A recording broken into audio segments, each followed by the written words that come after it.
جب پارس نے اعجاز صاحب کے الفاظ سنے تو اس کے قدموں تلے جیسے زمین نکل گئی۔ اسے ایسا محسوس ہوا جیسے کسی نے اس کے دل پر گہرا وار کر دیا ہو۔ پورے گھر میں ایک عجیب سی خاموشی چھا گئی تھی۔ اعجاز صاحب مسکراتے ہوئے ہارون کو چاندی کی انگوٹھی پہنا دیتے ہیں، لیکن جیسے ہی وہ پارس کی طرف بڑھ کر اسے کڑا پہنانے کی کوشش کرتے ہیں، پارس اپنے جذبات پر قابو نہیں رکھ پاتی۔ وہ فوراً اپنا ہاتھ پیچھے کھینچ لیتی ہے اور سب کے سامنے غصے میں وہاں سے چلی جاتی ہے۔ پارس کے اس قدم سے وہاں موجود ہر شخص حیران رہ جاتا ہے۔ اعجاز صاحب کچھ لمحوں تک خاموش کھڑے رہ جاتے ہیں، جبکہ ہارون کے چہرے کی خوشی بھی ختم ہو جاتی ہے۔ جواہر جو دور کھڑا یہ سب دیکھ رہا ہوتا ہے، وہ فوراً پارس کے پیچھے جاتا ہے۔ پارس باغ میں کھڑی آنسو بہا رہی ہوتی ہے۔ اس کی حالت بہت خراب ہوتی ہے۔ جیسے ہی جواہر اس کے قریب پہنچتا ہے، وہ مڑ کر غصے میں کہتی ہے، جوہر، اے خرو، تم نے خاموش رہ کر یہ سب کیسے برداشت کر لیا؟ تم نے سب کے سامنے حقیقت کیوں نہیں بتائی؟ تم مجھے اپنی آنکھوں کے سامنے کسی اور کے حوالے ہوتے ہوئے کیسے دیکھ سکتے ہو؟ تم نے اپنی محبت کے لیے ایک لفظ تک نہیں کہا۔ جواہر دکھ بھری نظروں سے پارس کو دیکھتا ہے اور کہتا ہے، پارس، میں نے ہمیشہ وہی کیا جو تمہارے میرے بابا نے کہا۔ میرے لیے میرے بابا کی عزت اور ان کی زبان بہت اہم ہے۔ پارس غصے میں جواب دیتی ہے، کیا تمہارے بابا کا وعدہ میری زندگی سے بھی زیادہ ضروری ہے؟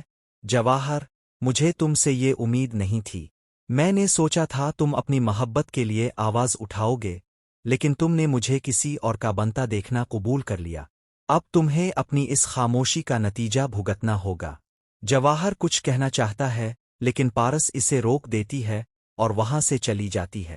دوسری طرف گھر میں ہارون کا اصل چہرہ آہستہ آہستہ سامنے آنے لگتا ہے۔ وہ پارس کی خوبصورتی کے ساتھ ساتھ اس کی دولت سے بھی متاثر ہے۔ جب پارس واپس آتی ہے تو ہارون غرور سے کہتا ہے، پارس، اب کو یہ کڑا پہننا ہوگا کیونکہ اب صرف میری ہے، اور جو قہوہ اپنے بنایا تھا وہ بھی سیکھ لے کیونکہ شادی کے بعد مجھے روز اب کے ہاتھ کا قہوہ چاہیے ہوگا۔ ہارون کی باتیں جواہر کے دل کو چیر دیتی ہیں۔ وہ غصے میں میز پر زور سے ہاتھ مارتا ہے، جس سے شیشے کا گلاس ٹوٹ جاتا ہے، لیکن اپنے بابا کے احترام کی وجہ سے وہ کچھ نہیں کہہ پاتا اور غصے میں وہاں سے نکل جاتا ہے۔ دوسری طرف ریشم کو بھی حقیقت کا اندازہ ہونے لگتا ہے۔ اسے محسوس ہوتا ہے کہ جواہر کے دل میں اب بھی صرف پارس ہے۔ جواہر پہلے ہی ریشم سے کہہ چکا تھا کہ شادی کے بعد بھی وہ کچھ عرصہ شہر میں رہے گا تاکہ پارس کی حفاظت کر سکے۔ یہ سوچ کر ریشم پریشان ہو جاتی ہے کہ شادی کے بعد بھی جواہر پارس کو نہیں بھولے گا اور وہ صرف نام کی بیوی بن کر رہ جائے گی۔ اب ریشم فیصلہ کر لیتی ہے کہ وہ کسی بھی قیمت پر پارس کو جواہر کی زندگی سے دور کرے گی۔ ادھر آفتاب بھی اپنا اصل چہرہ دکھانے لگتا ہے۔ بہزاد شاہ اسے دفتر سے نکال دیتے ہیں، جس پر آفتاب غصے میں اپنے ماموں کو فون کرتا ہے۔ وہ کہتا ہے، ماموں جان، اب سمجھتے ہیں کہ پارس کے بعد جائیداد کا وارث جواہر ہوگا؟ وہ تو ایک معمولی انسان ہے۔ میں آپ کا اپنا بھانجا ہوں، لیکن آپ نے ہمیشہ اسے مجھ پر فوقیت دی۔ میں اپنی آنکھوں کے سامنے آپ کی ساری دولت ضائع ہوتے نہیں دیکھ سکتا۔ بہزاد شاہ یہ سن کر حیران رہ جاتے ہیں، کیونکہ انہیں اندازہ نہیں تھا کہ آفتاب لالچ میں اتنا آگے جا سکتا ہے۔